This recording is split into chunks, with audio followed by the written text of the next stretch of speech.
acting funny, hoping everything, I hope I don't slip. It started with a concert and at times felt more like a revival. I believe that we will win. I believe that we will win. Keith Ellison in the house built by the purple one, looking to turn out the vote and spark a blue wave. Trump's not the enemy. Cynicism is the enemy. Feeling like it won't get better is the enemy. Feeling like it doesn't matter is the enemy.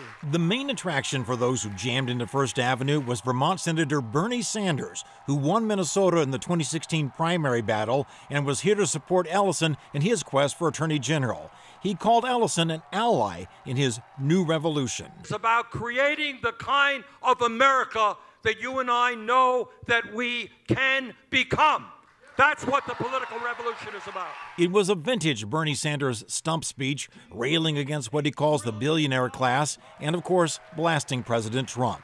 That Trump told the American people that it was an act of strength to tear little children from the arms of their mothers. Ellison's opponents in the Attorney General's race in the Democratic primary are Representative Deb Hillstrom, former Commerce Commissioner Mike Rothman, former Ramsey County Prosecutor Tom Foley, and Matt Pelican, who won the DFL endorsement. The winner of that primary will face Republican Doug Wardlow, who said today, and I quote, "These two socialists are like two peas in a pod. Their wacky ideology so extreme, it's no wonder they have to stick together." Back to you, Randy. All right. Thank you, John.